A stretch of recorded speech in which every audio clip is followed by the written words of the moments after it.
इंसान को इंसान से ना भय हो, भारत के मौलिक अधिकारों की जय हो। नमस्कार दोस्तों, मैं हूं काशिफ अंसारी और स्वागत करता हूं आपका एम्बाइब अचीव डिफेंस चैनल पर। आज हम बात करने वाले हैं हमारे संविधान के एक बेहद अहम हिस्से की।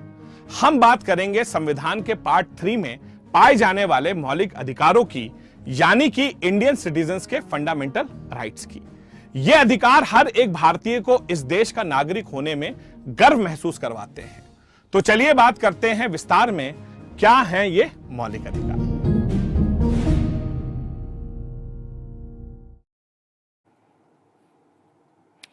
Hello students, welcome to the class. कैसा रहा आज का इंट्रोडक्शन?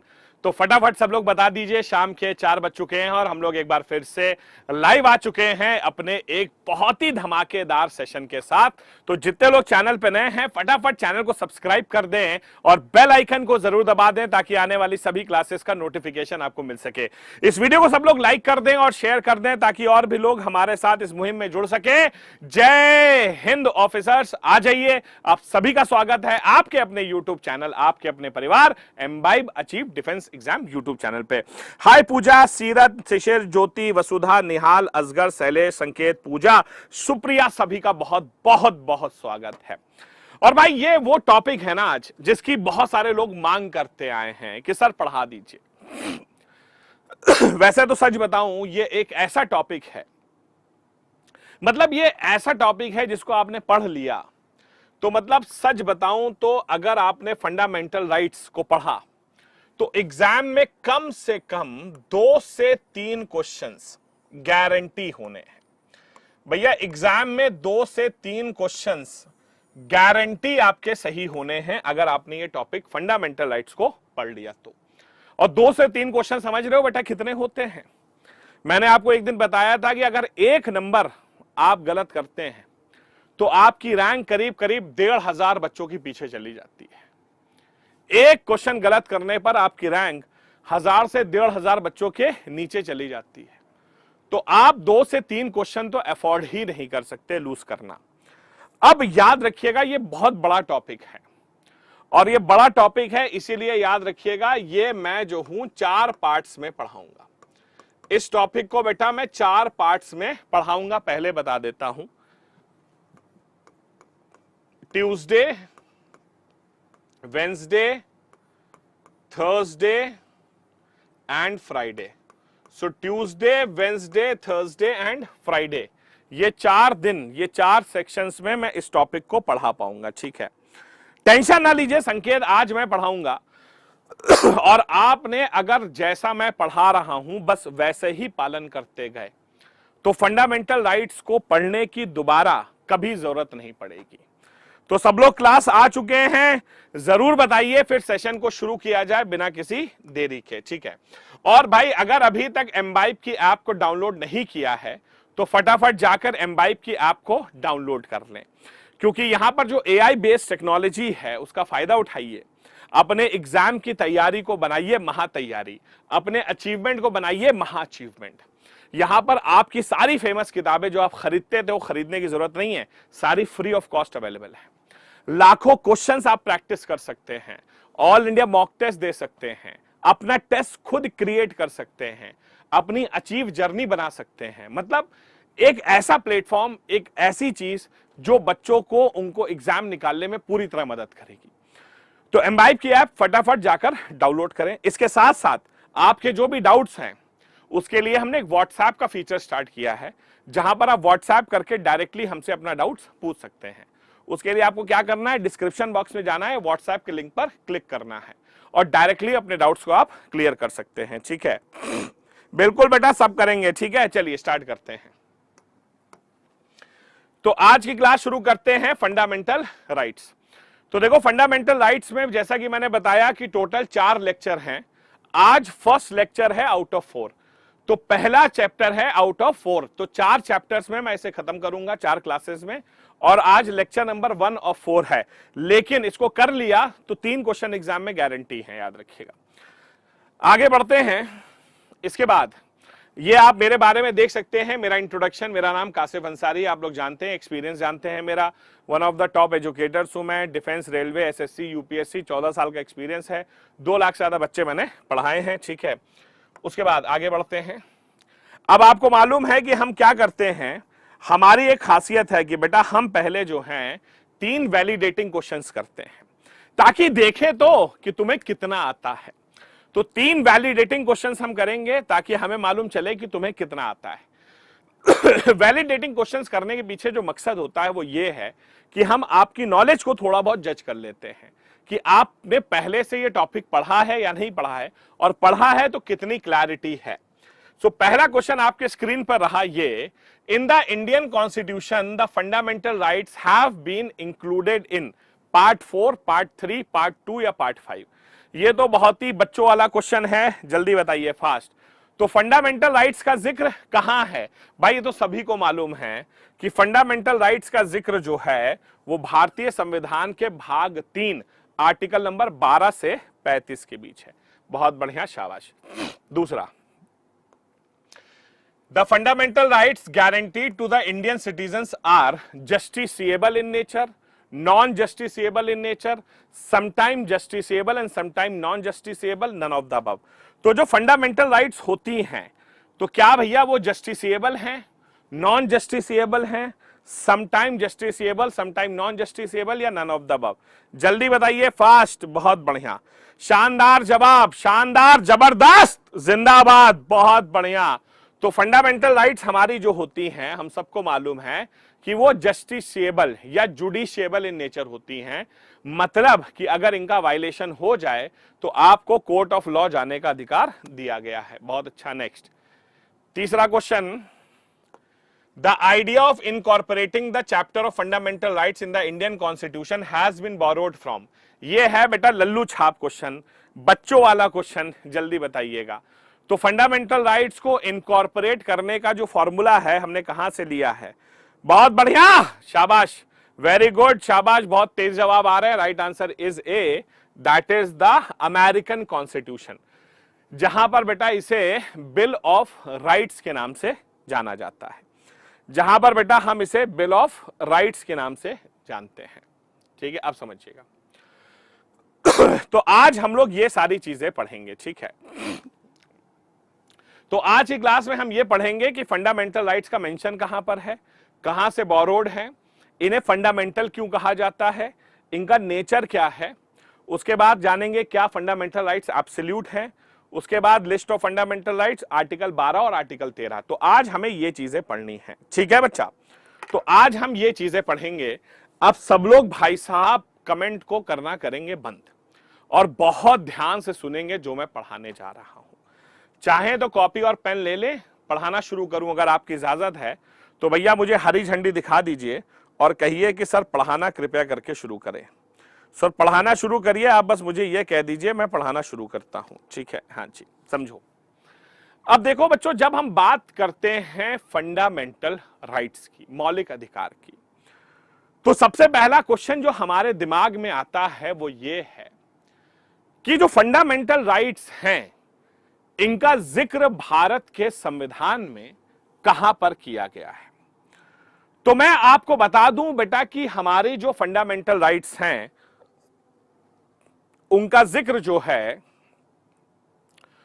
वो भारतीय संविधान के भाग 3 में, समझो, भारतीय संविधान के भाग 3 में। याद रखिएगा, जब भी हम पार्ट्स लिखते हैं, पार्ट्स को बेटा हम हमेशा रोमन में लिखते हैं। Part 3 of the constitution and article number 12 से 35 डील्स विद इट।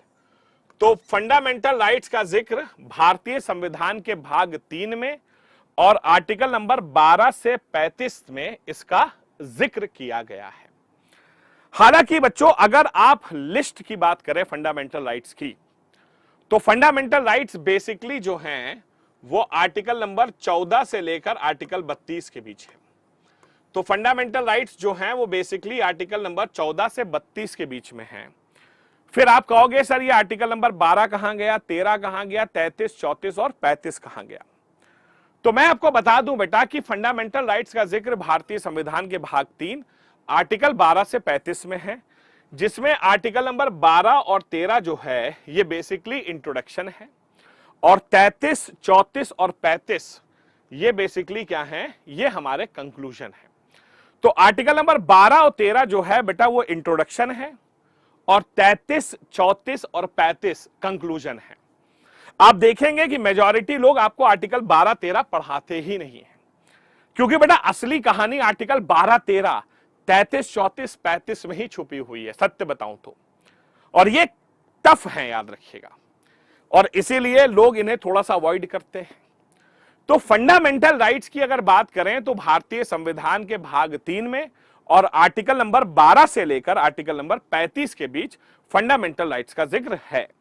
अब प्रश्न यह आता है कि फंडामेंटल राइट्स को कहां से बोरो किया गया। ये तो सभी को मालूम है कि the fundamental rights has been borrowed from the constitution of the United States of America, और यहां पर बेटा इसे जो है बहुत ही फेमस बिल ऑफ राइट्स या हम अधिकारों का बिल भी कहते हैं।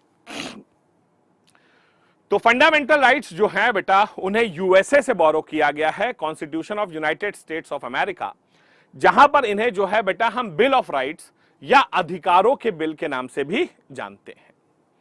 अब एक बहुत बड़ा क्वेश्चन आता है कि why the fundamental rights are called as fundamental. भाई मौलिक अधिकारों को मौलिक क्यों कहा गया है, समझो ये बहुत बड़ा पॉइंट है। बेटा फंडामेंटल राइट्स को इसलिए फंडामेंटल राइट कहा गया है because they are guaranteed by the constitution. इन्हें भारतीय संविधान द्वारा गारंटी किया गया है, as well as they are being protected by the constitution. मतलब कि फंडामेंटल राइट्स को इसलिए फंडामेंटल कहा गया है क्योंकि भारतीय संविधान इन्हें सुनिश्चित करता है, और इसके साथ साथ भारतीय संविधान इनकी रक्षा करता है, चाहे वो व्यक्ति किसी भी धर्म, जाति, समुदाय, रंग, लिंग या जन्म के स्थान का क्यों ना हो। भाई fundamental rights are guaranteed as well as they are being protected by the constitution irrespective of religion, race, caste, colour, gender and place of birth. Fundamental rights आप चाहे हिंदू हो, चाहे मुसलमान हो, चाहे ब्राह्मण हो, चाहे राजपूत हो, चाहे सिख हो, चाहे ईसाई हो, चाहे फॉरवर्ड हो, चाहे बैकवर्ड हो, लड़का हो, लड़की हो, ट्रांसजेंडर हो, गोरा हो, काला हो, बिहारी हो, गुजराती हो, मणिपुरी हो, कन्नड़ हो, कोई फर्क नहीं पड़ता। The fundamental rights are same for everyone. जो भी इंसान भारत में रहता है, जो भी इंसान भारत में रहता है, रहना तो छोड़िए, एक बच्चा जो है वो मां के पेट में है और अगर मां को 20 हफ्ते से ज्यादा प्रेगनेंसी हो जाती है तो उस मां के पेट में पलने वाले बच्चे को भी मौलिक अधिकार मिलते हैं। इसीलिए आप देखेंगे कि एक समय के बाद प्रेगनेंसी पे जो है एबॉर्शन कराना भी इलीगल हो जाता है। क्यों? क्योंकि आप किसी व्यक्ति के फंडामेंटल राइट्स को छीन रहे होते हैं। तो फंडामेंटल राइट्स को इसीलिए फंडामेंटल कहा गया है because they are given to everyone and they are guaranteed by the constitution. Exam में क्वेश्चन आता है, consider the following statement regarding fundamental rights. पहला स्टेटमेंट है they are guaranteed by the parliament. गलत, they are not guaranteed by the parliament, they are guaranteed by the constitution. इसके साथ साथ भारत का संविधान इसकी रक्षा भी करता है। मतलब कि अगर फंडामेंटल राइट्स का वायलेशन होता है तो उस कंडीशन में संविधान उसकी रक्षा भी करेगा। देखो बेटा बहुत बढ़िया पॉइंट है। Why the fundamental rights are called as fundamental. तो fundamental rights are guaranteed as well as they are being protected by the constitution. तो फंडामेंटल राइट्स को हम इसलिए फंडामेंटल कहते हैं क्योंकि भारतीय संविधान इनको सुनिश्चित करता है, प्लस इनकी रक्षा करता है सभी नागरिकों के लिए, चाहे वो व्यक्ति किसी भी धर्म, जाति, समुदाय, रंग, लिंग या जन्म के स्थान का क्यों ना हो।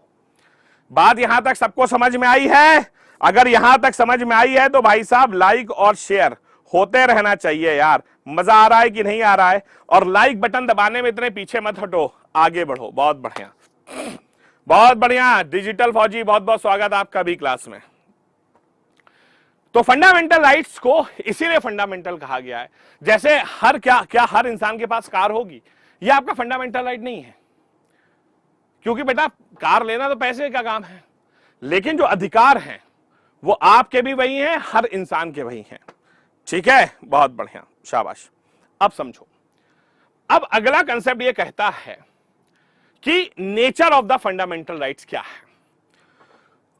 देखो बेटा, फंडामेंटल राइट्स की अगर नेचर की बात करते हैं हम, तो एक चीज हमेशा याद रखिएगा कि जो हमारे फंडामेंटल राइट्स होते हैं दे आर जुडिशिएबल इन नेचर। तो याद रखिएगा कि मौलिक अधिकार जो होते हैं बेटा, ये हमारे जो हैं न्यायिक होते हैं। तो फंडामेंटल राइट्स हमारे जो होते हैं ये क्या होते हैं, जुडिशिएबल इन नेचर होते हैं। जुडिशिएबल का मतलब क्या है? जुडिशिएबल का मतलब है कि हमारे जो फंडामेंटल राइट्स हैं वो जुडिशिएबल हैं, न्यायिक हैं। मतलब कि अगर इनका वायलेशन होता है तो उस कंडीशन में आपको कोर्ट ऑफ लॉ जाने का पूरा अधिकार है। कि अगर इनका वायलेशन होता है, फॉर एग्जाम्पल भारतीय संविधान का आर्टिकल नंबर 27, समझो भारतीय संविधान का आर्टिकल 27 क्या कहता है? भारतीय संविधान का आर्टिकल 27 कहता है कि भारत में सभी धर्म जो होंगे वो टैक्स फ्री होंगे। एग्जाम्पल बता रहा हूं, आर्टिकल 27 में संविधान में लिखा है कि भारत के सभी धर्म जो हैं वो टैक्स फ्री हैं। मतलब कि सरकार किसी भी धर्म का पालन करने वाले लोगों से किसी तरह का टैक्स वसूली नहीं कर सकती। अब मान लीजिए कल को हमारे देश की सरकार कहती है कि भारत में चाहे हिंदू हो, चाहे मुसलमान हो, चाहे कोई भी हो, हर व्यक्ति को अपने धर्म का पालन करने के लिए महीने का 100 रुपए टैक्स देना होगा। इसका मतलब क्या है? यह आर्टिकल 27 का वायलेशन है। और आर्टिकल 27 क्या है? 12 से 35 के बीच आ रहा है, मतलब यह फंडामेंटल राइट है। और इसका अगर वायलेशन होगा तो भाई साहब मैं सीधे कोर्ट ऑफ लॉ जा सकता हूं। हमारे देश में जब कोई कांड होता है पहले हम लोअर कोर्ट जाते हैं, फिर हाई कोर्ट और फिर सुप्रीम कोर्ट। लेकिन फंडामेंटल राइट्स की सबसे बड़ी खासियत यह है कि इसका अगर वायलेशन हो जाए तो आप लोअर कोर्ट और हाई कोर्ट्स को बाईपास करके सीधे सुप्रीम कोर्ट का रास्ता देख सकते हैं। तो फंडामेंटल राइट्स को जुडिशिएबल होती हैं, मतलब कि अगर इनका वायलेशन होता है तो आप लोअर कोर्ट और हाई कोर्ट्स को बाईपास करके इसकी शिकायत सीधे सुप्रीम कोर्ट ऑफ इंडिया में कर सकते हैं। The citizens of India have the right to go to the Supreme Court of India directly in case of violations of fundamental rights. तो अगर मौलिक अधिकारों का वायलेशन होता है तो आप सीधे सुप्रीम कोर्ट ऑफ इंडिया का दरवाजा खटखटा सकते हैं कि भाई सरकार ने जो कानून बनाए हैं वो मेरे मौलिक अधिकारों का उल्लंघन करते हैं। क्लियर है? तो फंडामेंटल राइट्स जो होती हैं वो जुडिशिएबल लॉ के अंतर्गत आती हैं। तो ये जो है बेटा, ये जुडिशियल लॉ के अंतर्गत है, न्यायिक है।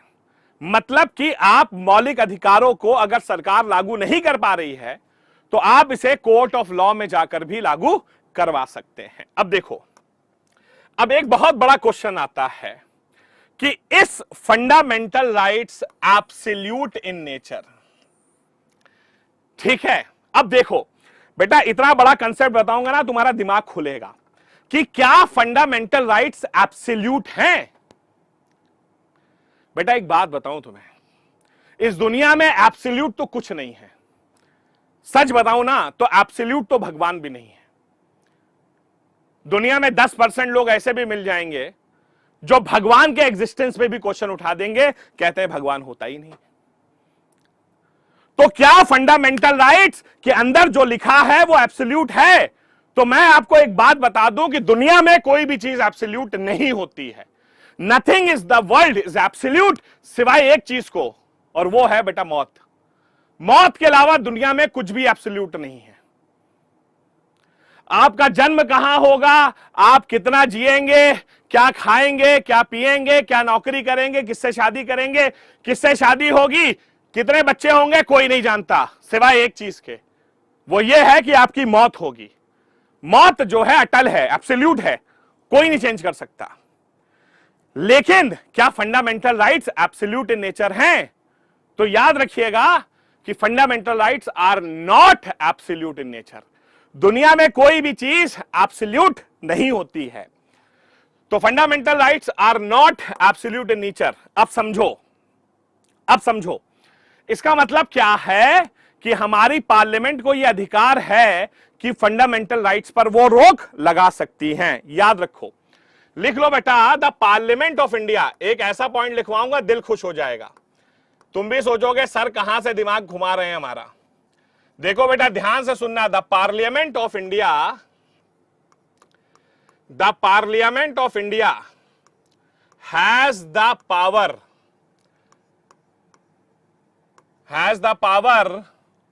टू impose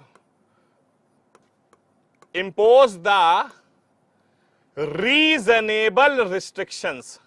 देखो बेटा, इतना बड़ा पॉइंट है ना, has the power to impose the reasonable restrictions on the fundamental rights.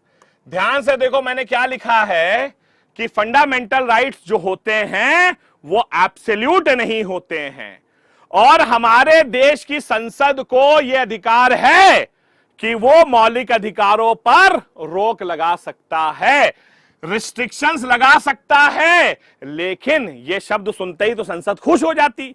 संसद कहती कि हम तो जो मन चाहे वो रिस्ट्रिक्शंस लगाएंगे। इसीलिए संवैधानिक मेकर्स ने इतना प्यारा शब्द लिखा है कि भैया रीजनेबल रिस्ट्रिक्शन होनी चाहिए, मतलब जायज रिस्ट्रिक्शन होनी चाहिए, वाजिब होनी चाहिए।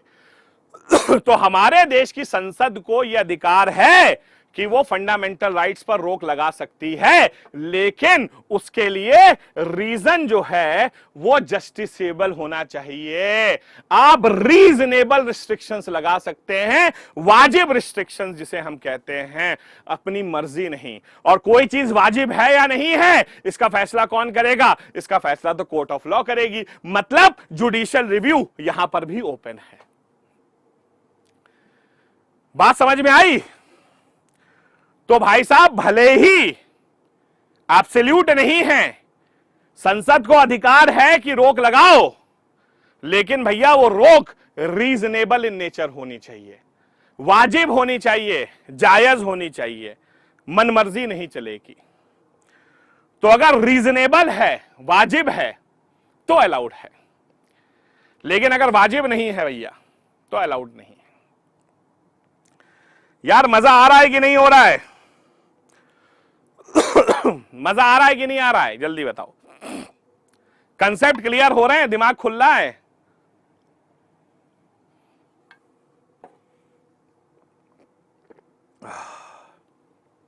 बहुत बढ़िया। अब देखो,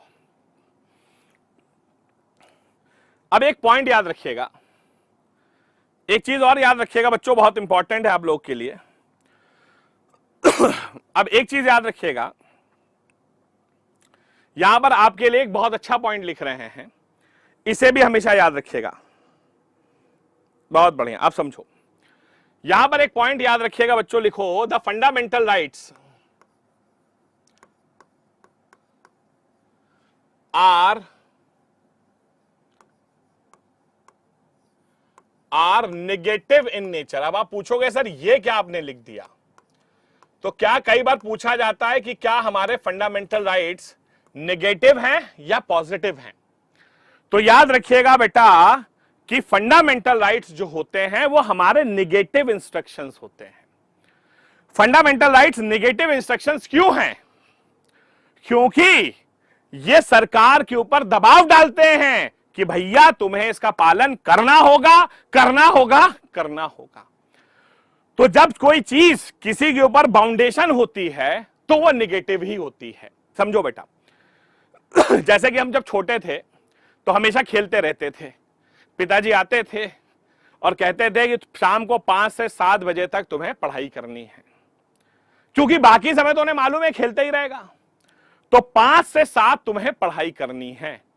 तो जब 5 से 7 पिताजी ने आपसे कुछ कह दिया ना, तो वो आपके लिए निगेटिव इंस्ट्रक्शन बन गया। क्यों? क्योंकि उसका पालन करना आपके ऊपर बाध्यता बन जाती है, क्योंकि वो ऑब्लिगेशन हो जाता है।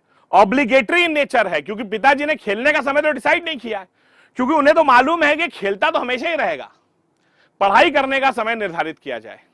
उसी तरह भाई साहब सरकार के ऊपर यह ऑब्लिगेशन है कि सरकार के ऊपर यह ऑब्लिगेशन है कि भैया तुम्हें इनका पालन करना ही पड़ेगा, और क्योंकि सरकार के ऊपर ऑब्लिगेशन है इसीलिए दे आर नेगेटिव इंस्ट्रक्शंस, याद रखिएगा। तो फंडामेंटल राइट्स जो होते हैं वो नेगेटिव इंस्ट्रक्शंस होते हैं, sorry.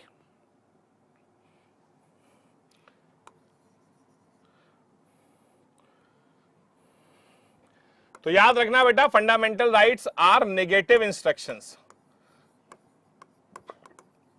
Negative instructions on the government of India. तो भारत सरकार के ऊपर ये नेगेटिव इंस्ट्रक्शंस होते हैं। नेगेटिव क्यों होते हैं?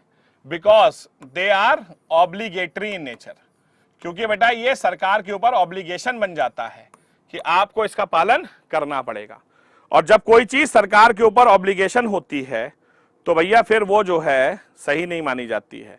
तो ऑब्लिगेशन अगर हो गया तो नेगेटिव हो गया, ठीक है, बहुत बढ़िया। अब याद रखिएगा कि जब हमारा संविधान बना है, क्लियर है बच्चों यहां तक? जल्दी बताओ सबको यहां तक क्लियर है या नहीं है? फास्ट, यहां तक क्लियर है? हाँ जी, गौरव मेहरा आपका कमेंट मुझे दिख रहा है, बिल्कुल बढ़िया, बिल्कुल दिखाई दे रहा है, कोई परेशानी नहीं है। नवीन, हाँ जी, यहां तक क्लियर सबको, बहुत अच्छे, शाबाश। अब समझो, अब बात यह आती है कि हमारे देश में कितने फंडामेंटल राइट्स हैं। याद रखिएगा बच्चों, जब हमारे देश का संविधान लिखा गया था, है नहीं था, वंस अपॉन अ टाइम, तो जब हमारा संविधान लिखा गया था तो उस समय हमारे संविधान में टोटल 7 फंडामेंटल राइट्स हुआ करते थे। पहला है, देखो बेटा, इसे हम कहते हैं राइट टू इक्वालिटी, इसे कहते हैं समानता का अधिकार। आर्टिकल 14, 15, 16, 17 और 18, राइट टू इक्वालिटी। दूसरा है बच्चों राइट टू फ्रीडम, स्वतंत्रता का अधिकार। आर्टिकल 19, 20, 21, 22। तीसरा है राइट अगेंस्ट एक्सप्लॉयटेशन। बेटा राइट टू एक्सप्लॉयटेशन नहीं है, शोषण का अधिकार नहीं है, शोषण के खिलाफ अधिकार है। आर्टिकल नंबर 23 और 24। चौथा है right to freedom of religion, धार्मिक स्वतंत्रता का अधिकार। आर्टिकल 25, 26, 27, 28। 25, 26, हाँ याद आया कुछ, 27, 28, बहुत बढ़िया। Next, cultural and educational rights, article 29, 30। छठा है राइट टू प्रॉपर्टी, संपत्ति का अधिकार, आर्टिकल 31। और सातवां है right to constitutional remedies, article number 32। तो ये 7 फंडामेंटल राइट्स जब संविधान था तब हमारे देश में थे। लेकिन समय बदला और आगे चलकर हमारे देश में एक फंडामेंटल राइट्स को हटा दिया गया। हुआ यह बच्चों कि जो राइट टू प्रॉपर्टी था, याद रखिएगा, right to property is deleted from the constitution by the 44th amendment act 1978 and now it is a legal right under article 300A under the government of Morarji Desai. तो जो राइट टू प्रॉपर्टी था उसे fundamental right की list से बाहर कर दिया गया। तो आप कह सकते हैं, लेकिन अब आप कहोगे सर क्यों बाहर किया गया? ये पूरी कहानी पढ़ाएंगे आपको, जब आर्टिकल 31 पढ़ाएंगे तब बताएंगे। तो इस तरह से आप देख सकते हैं कि हमारे देश के संविधान में कुल 6 मौलिक अधिकार हैं, थे नहीं हैं। तो 6 मौलिक अधिकार हमारे संविधान में है। पहला है राइट टू इक्वालिटी, समानता का अधिकार, 14, 15, 16, 17, 18। दूसरा है राइट टू फ्रीडम, आर्टिकल 19, 20, 21, 22। तीसरा है राइट अगेंस्ट एक्सप्लॉयटेशन, 23, 24। चौथा है right to freedom of religion, 25, 26, 27, 28। पांचवा है cultural and educational rights, article 2930, और छठा है राइट टू कॉन्स्टिट्यूशनल रेमेडीज 32। तो ये 6 फंडामेंटल राइट्स हमारे संविधान में हैं। चलिए अब हम पढ़ना शुरू करेंगे एक एक करके, लेकिन सबसे पहले हमें पढ़ना पड़ेगा इंट्रोडक्शन, आर्टिकल नंबर 12। अब भैया आर्टिकल नंबर 12 क्या है समझो। सबसे पहले आता है बच्चों आर्टिकल नंबर 12, समझो। एक सेकेंड बच्चों,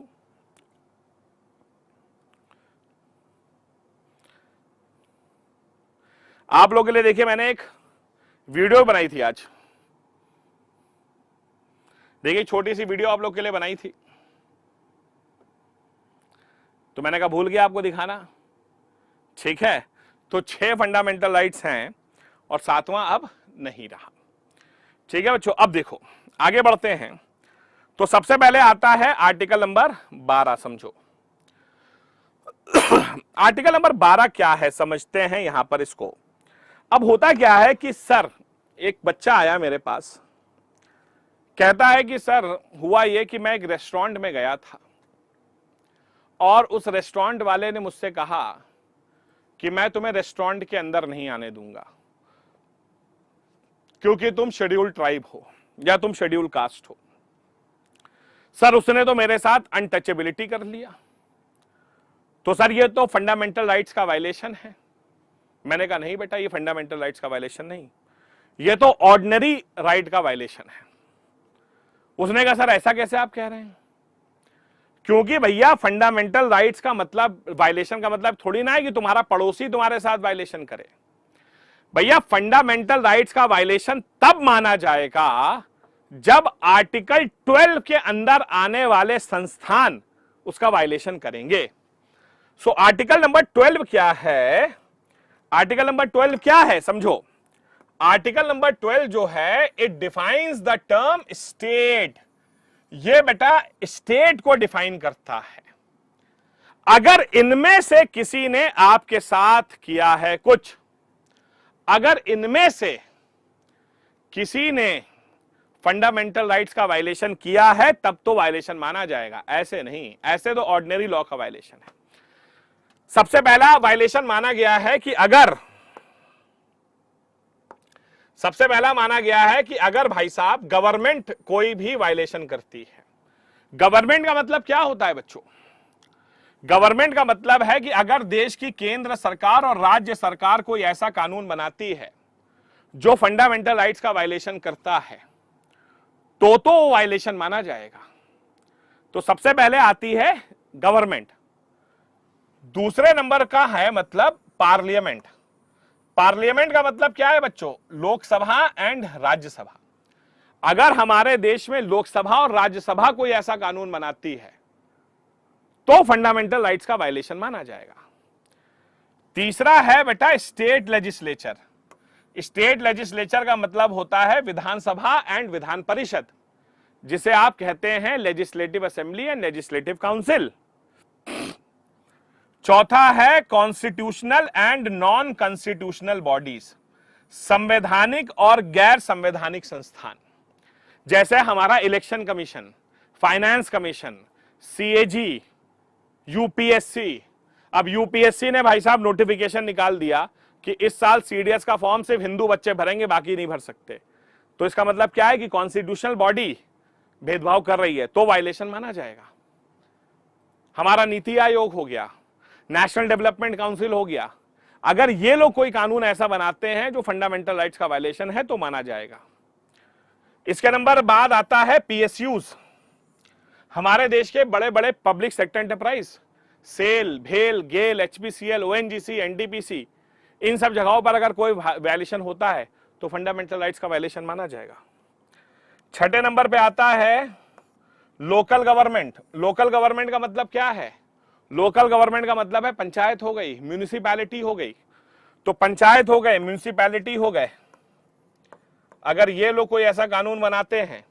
और 7वें नंबर पे आता है private institutions if providing government services. देखिए क्या लिखा है मैंने, प्राइवेट इंस्टीट्यूशंस तब शामिल होंगे अगर वो गवर्नमेंट सर्विसेज प्रोवाइड करते हो तो।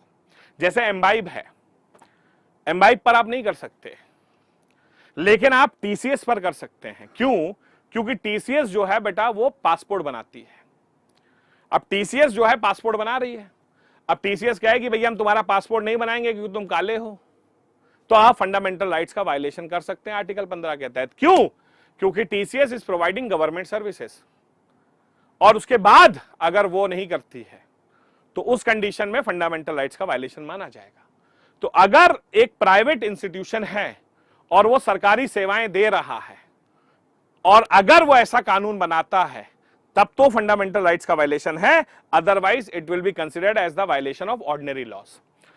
अब एम्बाइब है, एम्बाइब कोई गवर्नमेंट सर्विसेज नहीं देता है, लेकिन मान लो कल को भारत सरकार कहती है एम्बाइब से कि सर्व शिक्षा अभियान आप पूरा देखिए। फॉर एग्जाम्पल कल को भारत सरकार ने एम्बाइब से कहा कि पूरे देश का सर्व शिक्षा अभियान जो है सब पढ़ें और सब बढ़ें, स्कूल चले हम, आप देखिए, और उस कंडीशन में अगर कुछ गड़बड़ होती है तब फंडामेंटल राइट्स का वायलेशन है। क्यों? क्योंकि उस कंडीशन में imbibe is following, is doing the government services. तो अगर आप गवर्नमेंट सर्विसेज दे रहे हैं तब तो फंडामेंटल राइट्स का वायलेशन होगा। तो अगर इनमें से किसी ने फंडामेंटल राइट कोई कानून ऐसा बनाया है तब तो फंडामेंटल राइट्स का वायलेशन है, otherwise it is considered as a violation of ordinary laws. Clear? जल्दी बताओ, हाउस द जोश वॉरियर्स, मजा आया कि नहीं आया? इसे कहते हैं बेटा hard core concepts, hard core concepts. हां जी, और एम्बाइब की ऐप अगर अभी तक डाउनलोड नहीं की है तो यह अपराध हो जाएगा भाई, कि भारत में जो भी बच्चा एग्जाम की तैयारी करता है उसके लिए मैंडेटरी ऐप है। ठीक है, मतलब ये आपके लिए एक ऐसी ऐप है जो आपके हर सपने को पूरा कर सकती है। आप बस सपना देखिए और मेहनत करिए, सपना पूरा करने की जिम्मेदारी हमारी है। तो आपने सपना देखा है और उस सपने के लिए आपने मेहनत की है, सपने को पूरा कराने का काम हमारा है। बहुत बढ़िया, शाबाश। नेक्स्ट, तो आर्टिकल 12 क्लियर। नेक्स्ट आता है आर्टिकल 13। अब देखो आर्टिकल 13 क्या कहता है, समझो। अब आर्टिकल नंबर 13 क्या कहता है समझो। अब यह भी बड़ा तगड़ा कानून है। अब देखो, इसको ऐसे समझोगे तो आपकी खोपड़ी के ऊपर से निकल सकता है। मैं इसको लिखता हूं अच्छी भाषा में, मैं इसको लिखता हूं असली भाषा में, ठीक है? हां जी, देखिए बेटा, यहां पर लिखा है आर्टिकल नंबर 13 क्या कहता है। आर्टिकल 13 कहता है, लिखो बेटा, ऑल द लॉज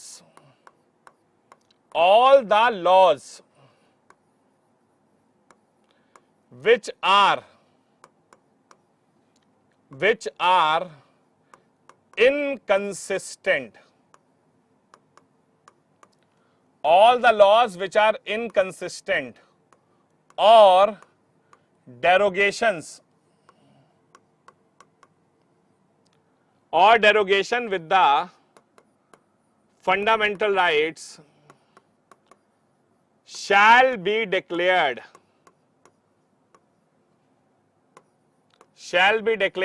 ध्यान से सुनिएगा क्या लिखा है मैंने, एज वॉइड। ध्यान से देखिए कितना खूबसूरत चीज लिखी है मैंने। All the laws which are inconsistent और derogations with the fundamental rights shall be declared as void. तो इसने कहा है कि जो भी कानून देश में बनते हैं और अगर वो कानून फंडामेंटल राइट्स का वायलेशन करते हैं तो ऐसे कानूनों को सुप्रीम कोर्ट वॉइड घोषित कर देगी। वॉइड का मतलब होता है इनवैलिड। समझो, हमारे देश में देखो बेटा, हमारे देश में सेंट्रल गवर्नमेंट के कानून कौन बनाता है? सेंट्रल गवर्नमेंट के कानून बनाती है Lok Sabha.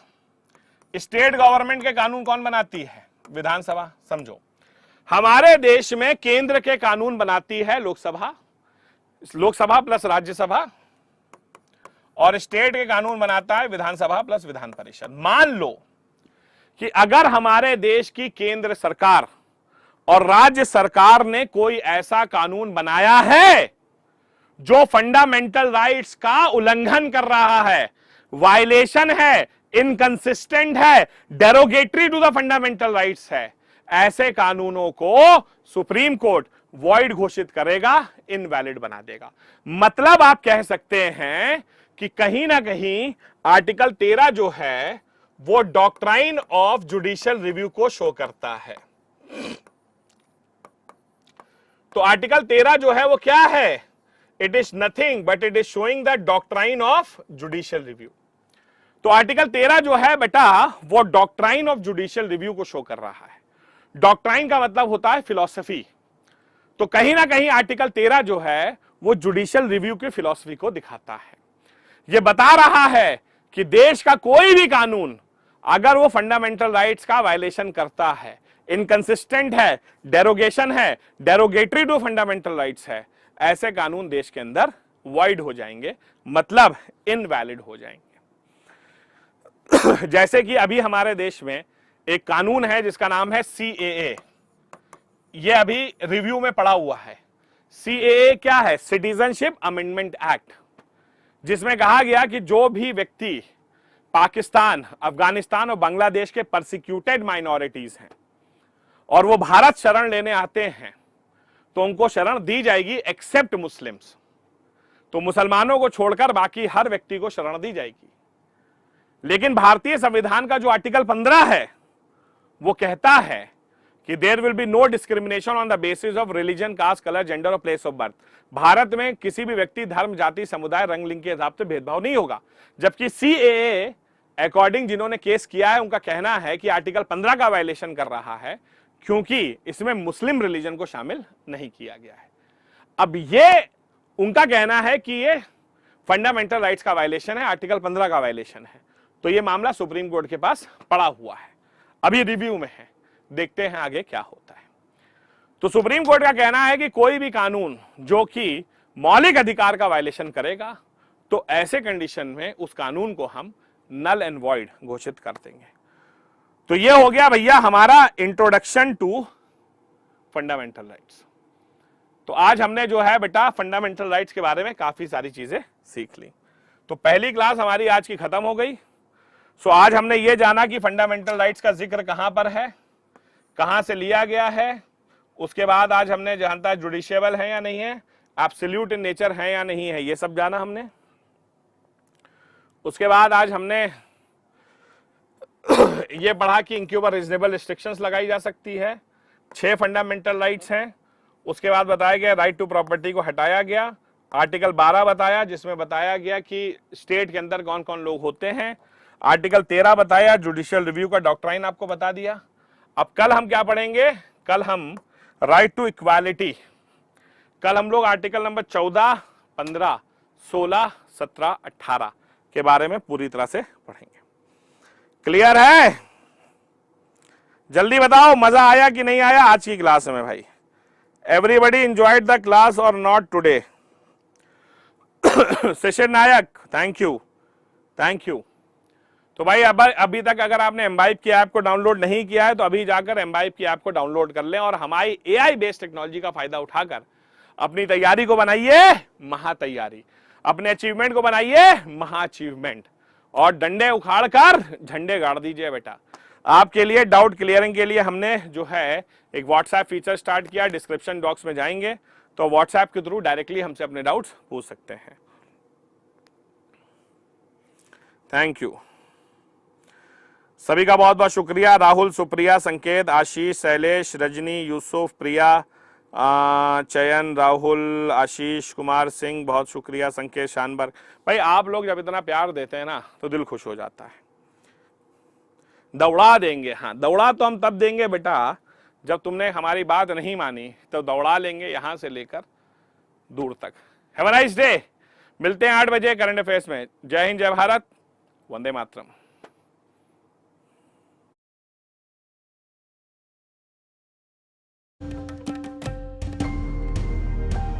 Keep imbibing. We believe in you.